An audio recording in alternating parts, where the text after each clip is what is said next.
मैं मेरे कायद बैरिस्टर असदुद्दीन ओवैसी साहब का और अकबरुद्दीन ओवैसी साहब का तहे दिल से शुक्रिया अदा करता हूं, जिन्होंने मुझ पर भरोसा जताया, विश्वास जताया और मुझे आपके बीच से, आपके हलके से टिकट दिया चुनाव लड़ने के लिए।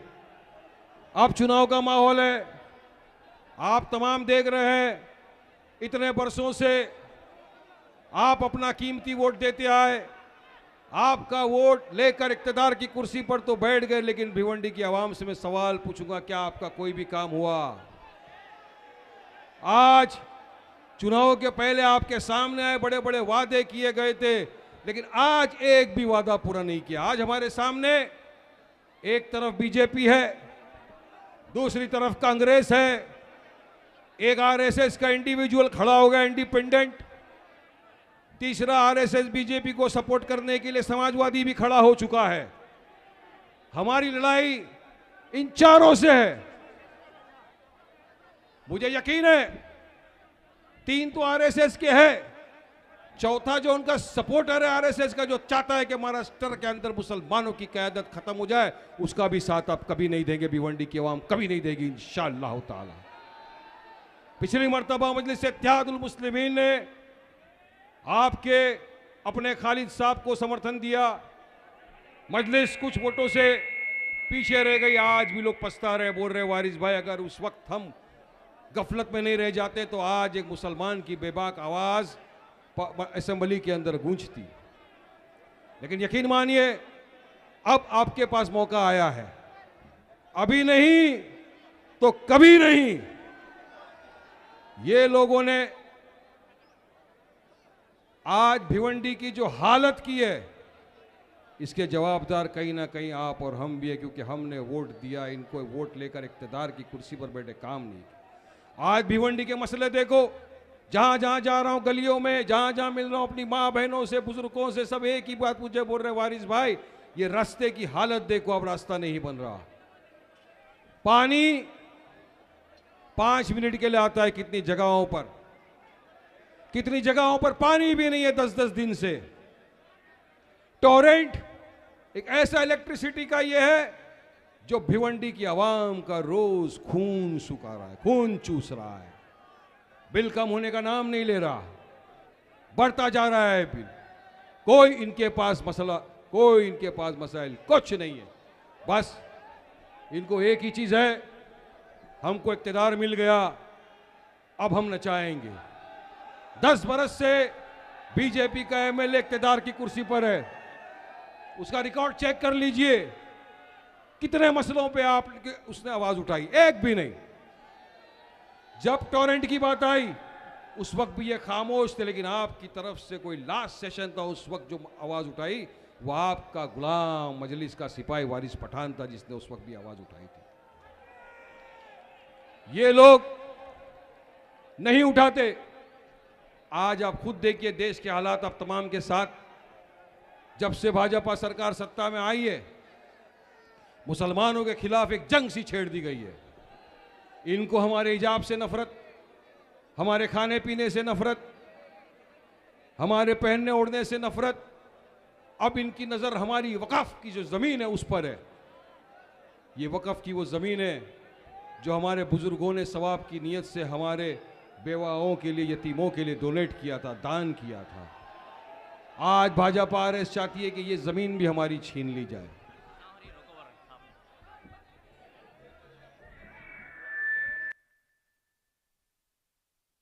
आज वक़्फ़ का मामला चल रहा है। वक़्फ़ अमेंडमेंट बिल पार्लियामेंट में पेश हुआ, उसके खिलाफ आवाजें उठाई, प्रोटेस्ट हुआ, ये गलत है। लेकिन सबसे ज्यादा आवाज बेबाकी के साथ किसी ने उठाई और ये बताया कि वक़्फ़ का जो बिल लाई है भाजपा की सरकार, ये एंटी कॉन्स्टिट्यूशन है, ये संविधान के खिलाफ है और ये बीजेपी और आरएसएस की गंदी नीयत, गंदी सोच की एक साजिश है। तो आवाज किसी और ने नहीं, मेरे आपके कायद बैरिस्टर असदुद्दीन ओवैसी साहब ने उठाई थी। वक़्फ़ पे आवाज उठाने वाला बैरिस्टर असदुद्दीन ओवैसी साहब। मॉब लिंचिंग कहीं हो गई। सबसे पहले अगर मुंबई के तरफ में कहीं भी है तो मुझे फोन आता, वारिस जल्दी चलो वहां पे जाओ और उस इंसान के साथ खड़े हो जाओ जिसको मारा गया, उसके परिवार के साथ खड़े हो जाओ। ऐसा है मेरा कायद बैरिस्टर असदुद्दीन ओवैसी साहब, अकबर ओवैसी साहब। गाय के नाम पर बेगुनाह मजलूमों का कत्ल कर दिया जाता है, सब मुंह में दही जमा कर बैठते, मगर आवाज उठाती है आपकी तरफ से तो मजलिस इत्तेहादुल मुस्लिमीन उठाती है आवाज।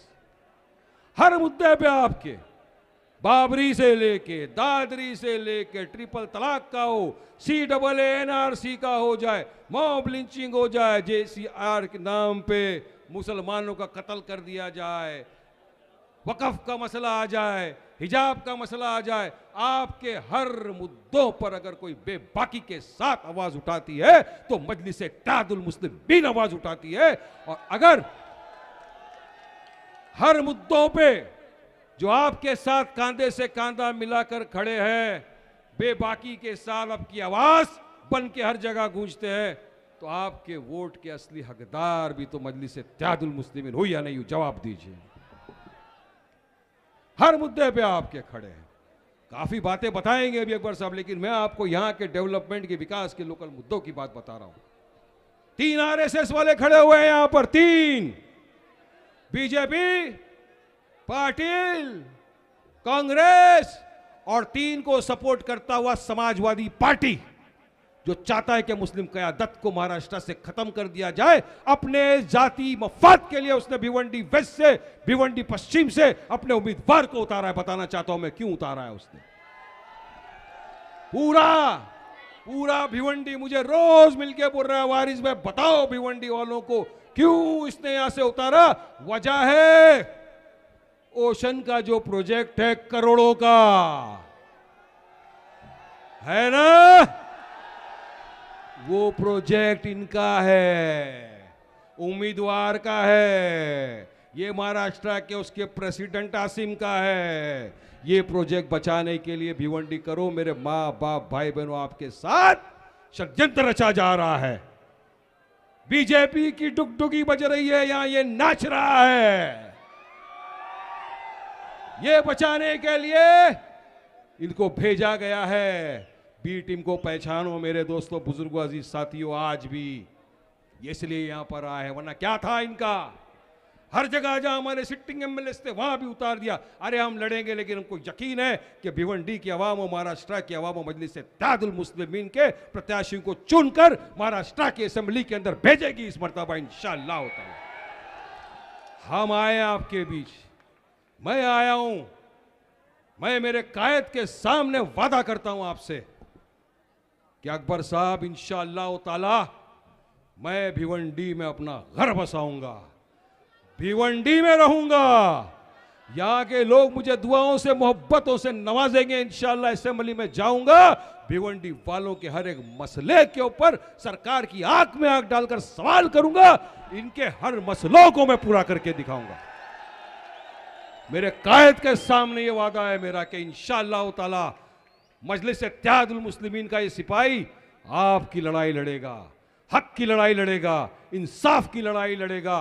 पानी का जो प्रॉब्लम है इंशाअल्लाह ताला वो भी हम खत्म करेंगे, लेकिन आसमान से तारे तोड़ के लाने के झूठे वादे वारिस पठान नहीं करता। मुझे यकीन है इंशाअल्लाह ताला इतनी काबिलियत है मजलिस के इस सिपाही में कि आपकी जो पानी की किल्लत है उसको खत्म करके दिखाऊंगा इंशाअल्लाह ताला 6 महीने। टोरेंट की बात चल रही थी, हमारे को भारी से भारी बिल आ रहे हैं, हमारे गरीबों का पसीना चूस चूस के टोरेंट कंपनी कमा रही है। आपके बीच में लोग आए, बोले हमको वोट दो, हम 1 दिन में खत्म कर देंगे। आज तक बाद में आपके बीच में आए भी नहीं, लेकिन मैं आपसे जुबान देता हूं, वादा करता हूं इंशाअल्लाह ताला जब यहां से चुनकर असेंबली के अंदर जाएंगे हम, आपके बत्ती के बिल में, बिजली के बिल में 200 यूनिट माफ कराने की बात रखेंगे, दावा करेंगे, करके दिखाएंगे इंशाअल्लाह। जब देश की अलग अलग जगहों पे हो सकता है तो मेरे भिवंडी वालों ने क्या गुनाह किया है भाई? इनका गुनाह नहीं है ये MLA जो जीत कर आ रहे हैं, आपकी तरफ से कभी इसने मुंह नहीं खोला। आज भिवंडी वालों के पास कोई स्कूल नहीं है जहां उनके बच्चे अच्छी तालीम हासिल कर सके। मैं देखता हूं स्कूलों की हालत, और उसके बाद मैं देखता हूं मेरे कायद की बनाई हुई स्कूल हैदराबाद के अंदर, Owaisi school of excellence, PG to KG, पूरे school, college, medical institute, hospitals, तमाम काम किसके लिए किए? सेवा के लिए। और मैं हक के साथ बोलता हूं कि मुझे फख्र है कि मैं ऐसी पार्टी के साथ जुड़ा हुआ हूं जिस पार्टी ने जो काम किया हैदराबाद में, पूरे हिंदुस्तान के किसी सियासत पार्टी ने आज तक ऐसा काम नहीं किया है। यहां पर काफी लोग हैदराबाद के हैं, मुझे मिलते भी हैं, बोलते हैं वारिस भाई वाकई में हम जो काम देखते हैं वहां पर जाकर अकबर ओवैसी साहब का, तो दिल से दुआ निकलती है कि वाकई में अल्लाह ने ऐसा भी कोई बंदा भेजा है जो कोविड के वक्त भी दिल खोल के उसने अपना काम किया है। 16,000 बच्चे मुफ्त में तालीम हासिल करते हैं। अस्पताल ऐसे कि आप एक कार्ड बना लो 500 रुपए का, तो आपको 3 महीने में इलाज मुफ्त। क्या भिवंडी में ऐसा किसी ने बनाया है क्या कभी? क्या कोई ऐसा स्कूल दिया है क्या फ्री में? मेरे कायद ने दिया। और इंशाअल्लाह यकीन मानिए हम आएंगे जीत कर, तो इंशाअल्लाह ताला भिवंडी के अंदर एक स्कूल भी मैं हासिल करके रहूंगा, तामील करके रहूंगा इंशाअल्लाह। आपके साथ के बिना ये मुमकिन नहीं। 20 नवंबर को चुनाव होने वाले हैं। हमारी निशानी है पतंग, बटन नंबर है 7। अब की बार अगर आप चूक गए, एक हो जाओ मेरे दोस्तों, मेरे बुजुर्गों, अजीज साथियों। मुत्तहिद होने का वक्त आ गया है, इत्तेहाद पैदा करने का वक्त आ गया है। हमारी आपसी रंजिशों का हमको भरपा देना पड़ता है, जिसकी वजह से ये आरएसएस, ये चड्डी कंपनी, ये बीजेपी जाके इक्तिदार की कुर्सी पे बैठते हैं। आज भिवंडी पे पूरे महाराष्ट्र की नहीं, पूरे देश की नजर है। पूरा देश देखना चाहता है। महाराष्ट्र में सबसे ज्यादा आबादी मुसलमानों की अकलियत की है, तो मालेगांव में 70%। उसके बाद अगर सबसे ज्यादा मुसलमानों की आबादी है तो भिवंडी के अंदर है, आपके यहां पर। देश के मुसलमानों की सबकी नजर है कि भिवंडी के अंदर अगर मुसलमान इत्तेहाद नहीं पैदा कर सका खुदारा, तो क्या होगा आगे?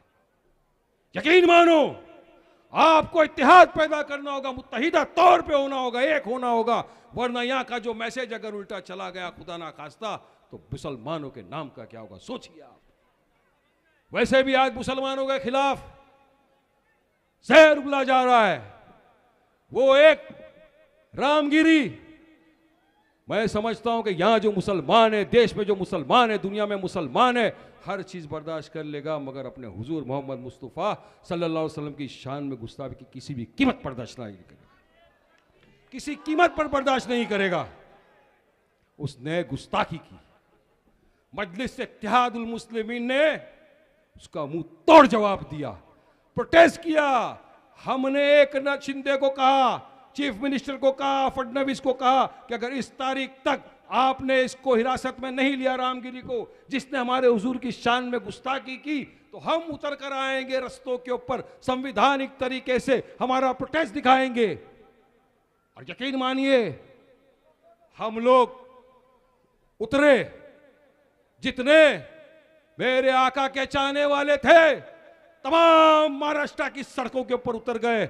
औरंगाबाद से काफिला निकला, मुंबई तक आया। अल्लाह की रहम देखो, अल्लाह का फजल देखो, अल्लाह का करम देखो कि अगर हम 10 गाड़ी आगे पीछे चलती है, एक गाड़ी ठुक गई, पीछे से दूसरी गाड़ी लाइन से ठुक जाती है। एक मोटरसाइकिल बीच में आ गया, पीछे से लाइन से मोटरसाइकिल ठुक जाता है। मगर यह 1200 से ज्यादा गाड़ियां, 3000 से ज्यादा मोटरसाइकिल एक रास्ते पे निकल पड़े मेरे आका की मोहब्बत में। और यकीन मानो जो कुदरत ने हमारा साथ दिया, ना एक गाड़ी को चोट आई, ना किसी बाइक वाला गिरा, ना किसी बाइक को चोट आई। ये था मौजिजा, ये है मौजिजा। जिसके दिल में हुजूर की मोहब्बत होती है, अल्लाह सुब्हानहू व तआला उसका साथ देता है। शायद इसीलिए आज अल्लाह सुब्हानहू व तआला ने मेरे लिए भिवंडी की सीट चुनी। अल्लाह ने मेरे कायद को कहा कि वारिस पठान को भिवंडी से लड़ाया जाए, और मैंने मेरे कायद से वादा किया है कि अकबर भाई, असद भाई, इंशाअल्लाह ताला आपने मेरे पे भरोसा किया है, वारिस पठान आपके भरोसे को टूटने नहीं देगा। इंशाअल्लाह रात दिन आपके साथ में रहूंगा, कांधे से कांधा मिलाकर आपका काम करूंगा, और इंशाअल्लाह भिवंडी को डेवलपमेंट के विकास के रास्ते पे आगे लेकर जाएंगे हम। इंशाअल्लाह हम एक होकर चलेंगे, मंजिल दूर नहीं। लेकिन अगर हम बिखर गए, हमारा एक भी वोट यहां वहां चला गया, तो यकीन मानिए अब बरसों बरस पछताना पड़ेगा। आने वाले बच्चे सवाल करेंगे कि अम्मा अब्बा, एक पार्टी आई थी मजलिस इत्तेहादुल मुस्लिमीन, बोल रहे थे हमारा साथ दो, अगर हमने साथ दे दिया होता तो हमारा मुस्तकबिल संवर जाता, आप ऐसी गलती नहीं। लेकिन हमने हमेशा से यही गलती की। मुझे गालिब का एक शेर भी याद आ रहा है इस वक्त, जिंदगी भर यही गलती करते रहे गालिब, जिंदगी भर यही गलती करते रहे गालिब, धूलती चेहरे पे आईना साफ करते रहे। हमने हमारे वोटों को यहां वहां दे दिया, जिसकी वजह से आज जो इक्तिदार पर बैठे हैं, इतने बरसों से थे ना आपके साथ, इसी रास्तों से आते हैं ना, तो क्या इनको ऐसी सड़क नहीं दिखी कि हमको बनाना चाहिए? क्या इनको स्कूलें नजर नहीं आई? क्या इनको टॉरेंट पावर नजर नहीं आया? क्या इनको अस्पताल नजर नहीं आए कि हमको भी बनाना चाहिए? नहीं, नहीं बनाएंगे ये, क्योंकि ये चाहते नहीं है कि भिवंडी का विकास हो। ये सिर्फ चाहते हैं अपना काम बनता, भाड़ में जाए भिवंडी की जनता। लेकिन इस वक्त अब अल्लाह सुब्हानहू व तआला ने आपको एक गोल्डन अपॉर्चुनिटी जिसको बोलते हैं, वो मौका दिया है आपको। हमारा साथ दीजिए, मजलिस इत्तेहादुल मुस्लिमीन का साथ दीजिए, बैरिस्टर असदुद्दीन ओवैसी साहब और अकबरुद्दीन ओवैसी साहब का साथ दीजिए। इनकी ताकत को, इनकी हिम्मत को बढ़ाइए। इनकी ताकत बढ़ना हमारी हिम्मत बढ़ना है, इनकी ताकत बढ़ना हमारा भिवंडी का विकास होना है, इनका साथ देना भिवंडी को डेवलपमेंट की राह पर लेकर जाना है, इनका साथ देना हमारे बच्चों के मुस्तकबिल को संवारना है, इनका साथ देना पूरे महाराष्ट्र के, इंडिया के मुसलमानों के लिए एक पैगाम है कि जब भिवंडी का मुसलमान एक हो गया, इत्तेहाद पैदा हुआ, तो कोई ताकत नहीं बची कि इनको रोक सके। ये पैगाम हमको देना है। ये पैगाम देने के लिए 20 नवंबर को यहां पर वोटिंग होनी है। मुद्दे काफी सारे हैं मेरे पास, मैं रोज अपनी मीटिंगों में बोलता हूं कि आप मुत्तहिद हो जाइए, वोट डालिए, पतंग को वोट दीजिए, जिताइए, हमको कामयाब करिए, हमको ऐवान असेंबली के अंदर भेजिए, हम आपकी आवाज बनेंगे, कांधे से कांधा मिलाकर लड़ेंगे आपकी। मेरे भाई बुजुर्ग दोस्त मुझे दुआओं से भी नवाजते, लेकिन मेरे भाई ऐसा नहीं चलेगा, हमको उतरना पड़ेगा, 100% पोलिंग डालनी पड़ेगी। जैसा डाला था ना लोकसभा के चुनाव के वक्त, उस वक्त भी क्या हुआ था, 48 सीटें महाराष्ट्र के अंदर है। ये सो कॉल्ड सेक्युलर पार्टी, ये कांग्रेस, राष्ट्रवादी, ये तुतारी फुतारी सब थे ना, एक भी मुसलमानों को इन्होंने चुनाव लड़ने के लिए टिकट नहीं दिया। 18 एमएलसी, एक भी मुसलमान एमएलसी नहीं, और बात करते हैं हमको 90% मुसलमानों के वोट चाहिए।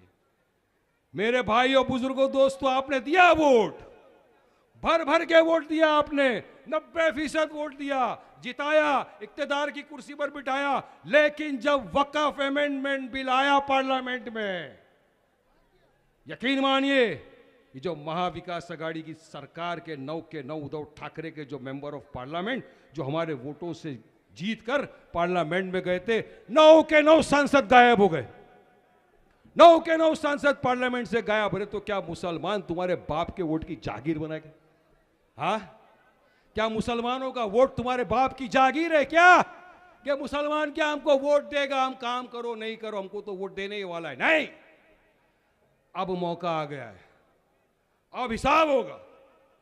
जो हमारी आवाज उठाएगा, जो भिवंडी वालों के मसले मसाइल को हल करेगा, जो मजलूमों की आवाज उठाएगा, जो इनके हक की लड़ाई लड़ेगा, अब भिवंडी वाला महाराष्ट्र का हर मुसलमान उसी के साथ जाएगा इंशाअल्लाह ताला। मुझे यकीन है यहाँ की आवाम से, आप साथ दीजिए।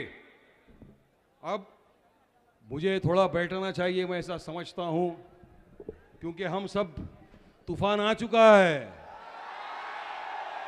तिनके को थोड़ा आराम करना चाहिए। लिहाजा मैं अपनी बात को यही खत्म करता हूं। सिर्फ आपसे एक रिक्वेस्ट करता हूं, गुजारिश करता हूं, दरखास्त करता हूं कि 20 तारीख को आप सब उतर के आइए, पोलिंग स्टेशन पर जाइए, फजर की नमाज पढ़कर निकलिए, पूरी मुत्तहिदा इत्तेहाद के तौर पर निकलिए, मुत्तहिदा तौर पर, और बिस्मिल्लाहिर्रहमानिर्रहीम बोल के 7 नंबर बटन पे लगाइए, जोर से बिस्मिल्लाह बोलकर दिखा दो पूरे आसमान में पतंग, बता दो पूरे देश को भिवंडी वालों की ताकत। करेंगे ना? मेरा साथ देंगे ना? मजलिस को जिताएंगे ना, मेरे लिए दुआ करेंगे ना। मैं भी वादा करता हूं आपके साथ कंधे से कंधा मिलाकर आपका काम करके रहूंगा।